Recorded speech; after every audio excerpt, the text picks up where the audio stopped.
ಒಂದು ವೇಳೆ ಆ ಪಟಾಕಿಯ ಬೆಳಕುಗಳು ಇವನ ಕಣ್ಣುಗಳನ್ನು ಚುಚ್ಚಿದ್ರೆ ಕಣ್ಣು ಮುಚ್ಚಿಕೊಂಡು ನಗ್ತಾ ಇದ್ದ.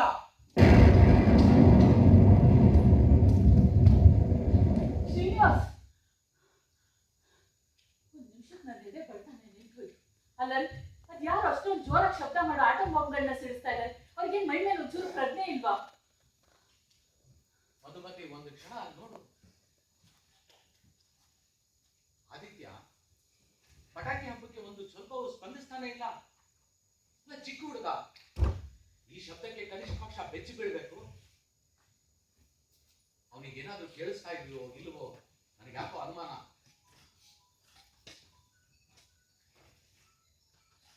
ಗಾಬರಿ ಆಗ್ಬೇಕು. ಹಾಗೇನಾದ್ರೂ ಇದ್ರೆ ನಾಳೆನೆ ಡಾಕ್ಟರ್ ತೋರ್ಸೋಣ.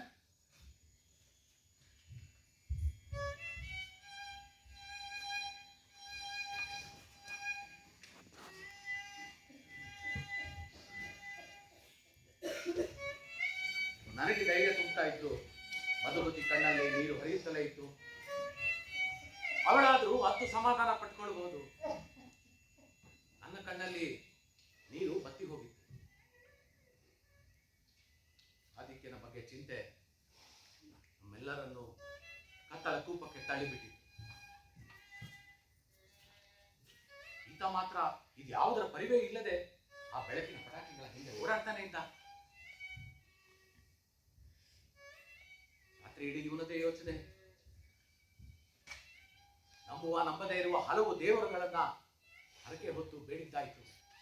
ಹೇಗಾದ್ರೂ ಮಾಡಿ ಡಾಕ್ಟರ್ ಆದಿತ್ಯನಿಗೆ ಯಾವುದೇ ರೀತಿ ಸಮಸ್ಯೆ ಇಲ್ಲ ಅಂತ ಹೇಳಿಬಿಡ್ಲಿ ಅಂತ ಆಶಿಸಿದ್ವಿ. ನಮ್ಮ ಯಾವ ಆಶಯವೂ ನಿಜವಾಗಲಿಲ್ಲ. ಆದಿತ್ಯನಿಗೆ ಸಂಪೂರ್ಣ ಕಿವುಡುತನ. ಆದಷ್ಟು ತಕ್ಷಣ ಮೈಸೂರಿನ ವೈದ್ಯರ ಬಳಿ ಕರೆದುಕೊಂಡು ಹೋಗಿ ಅಂತ ಹೇಳ್ಬಿಟ್ಟು ನನಗೆ ದಿಕ್ಕೆ ತೋಚಲಿಲ್ಲ. ಯಾವ ತಪ್ಪಿಗಾಗಿ ಈ ಶಿಕ್ಷೆ? ನಾನು ಯಾರಿಗೆ ದ್ರೋಹ ಬಗೆದಿದ್ದೀನಿ? ಯಾರಿಗೆ ಅನ್ಯಾಯ ಮಾಡಿದ್ದೇನೆ? ಆದಿತ್ಯ ಯಾಕೆ ಕಿವುಡನಾದ? ನಾನು ಯಾರಿಗೂ ಮನಸ್ಸಿಂದ ಕೆಟ್ಟದ್ದು ಬಯಸಿಲ್ಲ, ಯಾರನ್ನು ನೋಯಿಸಿಲ್ಲ. ಆದ್ರೂ ನನಗೆ ಈ ಶಿಕ್ಷೆ ಯಾಕೆ? ಅಲ್ಲಿಂದ ಒಂದು ಘಟನೆ ನೆನಪಾಗತ್ತೆ. ಚಿಕ್ಕಂದಿನಲ್ಲಿ ಬೇಸಿಗೆ ರಜಕ್ಕೆ ಸೋದರತ್ತೆ ಮನೆಗೆ ಹೋಗ್ತಾ ಇದ್ದೆ. ತಾರಗೋಡು ಅಂತ ಸಿದ್ದಾಪುರದ ಹತ್ರ ಚಿಕ್ಕ ಹಳ್ಳಿ. ಆಕೆ ಮನೆ ಪಕ್ಕದಲ್ಲಿ ಇಬ್ಬರು ಹೆಣ್ಮಕ್ಳಿದ್ರು. ದುರದೃಷ್ಟವಶಾತ್ ಇಬ್ಬರಿಗೂ ಮಾತು ಬರ್ತಿರ್ಲಿಲ್ಲ. ನನ್ನ ಬಾಲ್ಯದ ಹುಡುಗಾಟ. ನಾನು ಅವ್ರನ್ನ ಹಂಗಿಸ್ತಾ ಇದ್ದೆ, ಅಣಕ ಆಡ್ತಾ ಇದ್ದೆ, ಛೇಡಿಸ್ತಾ ಇದ್ದೆ. ಪಾಪದ ಹುಡುಗಿಯರು ಬಹಳ ನೊಂದುಕೊಳ್ತಾ ಇದ್ರು. ಬಹುಶಃ ಅವರ ಶಾಪವೇ ನನಗೆ ತಕ್ಕಿರಬಹುದೇ.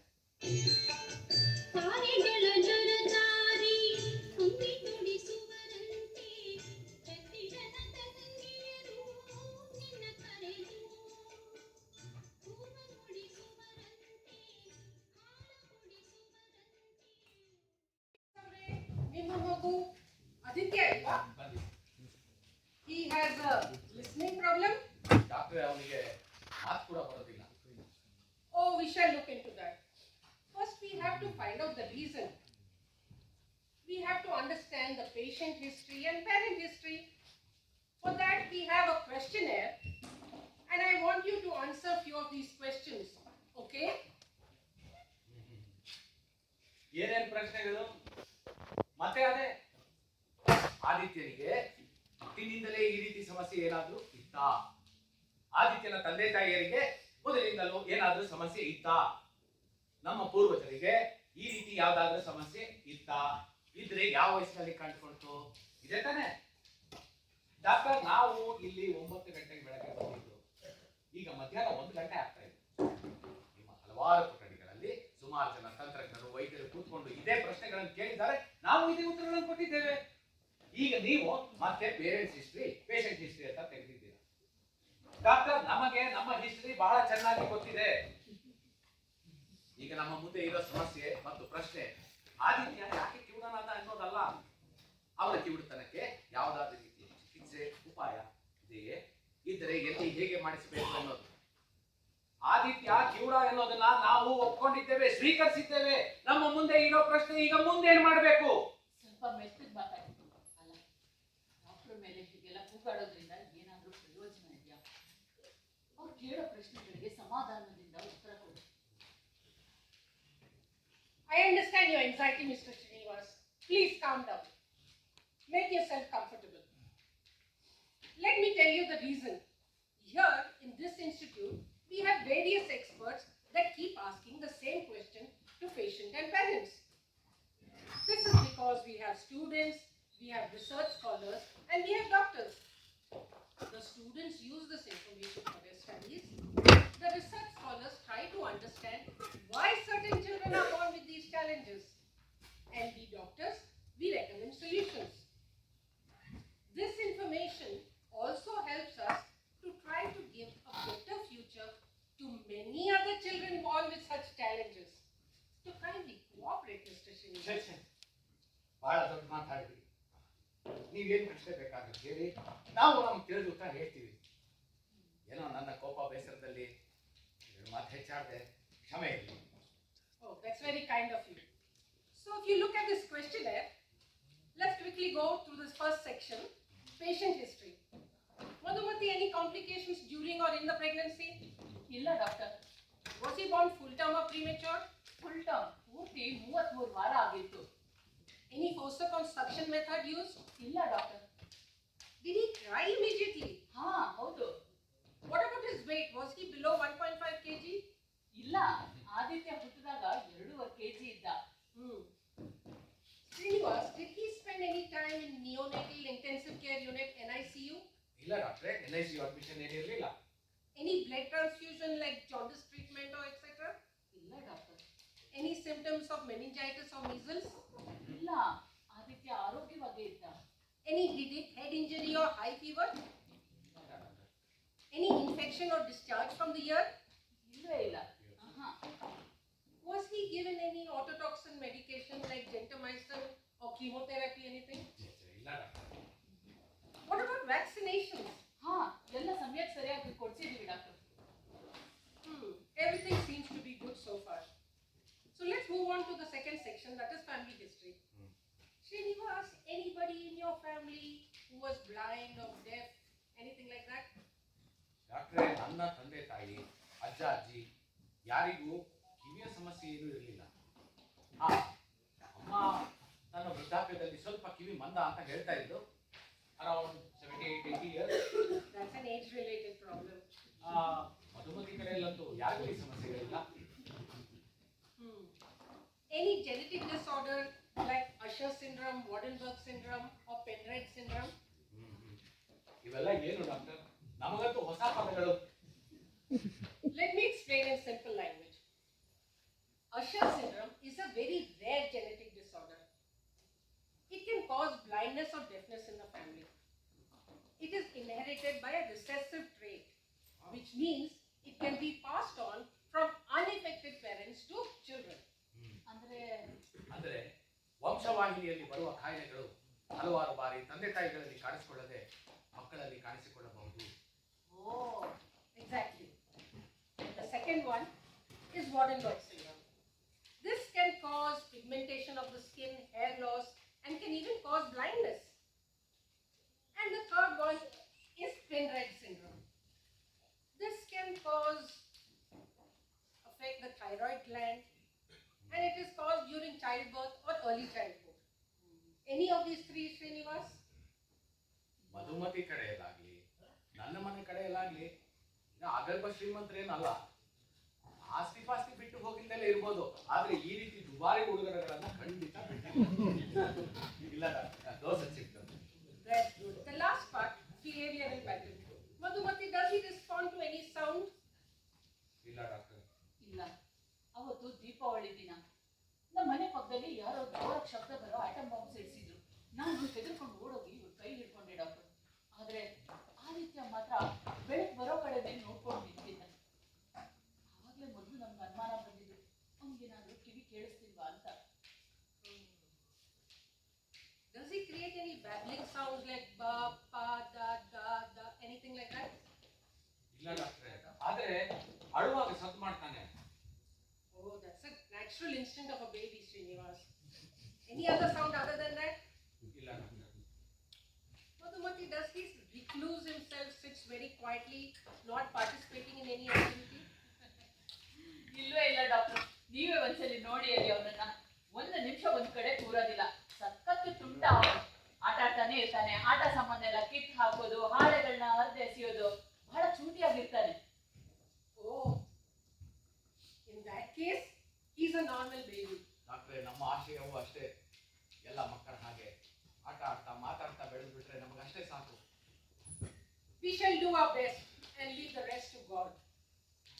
I must thank both of you. You have given us all the necessary information. Now let me check the audiograph test report of Aditya. His hearing in 1 year is 95 dB and the other is 105 dB. I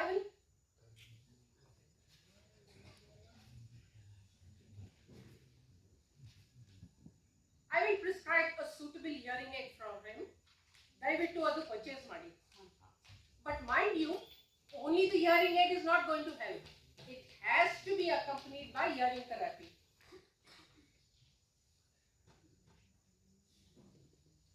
And for that, I would recommend that you shift to Mysore as soon as possible.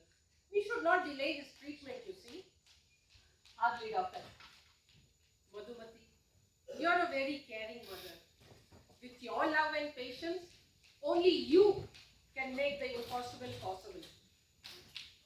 Wish you both good luck.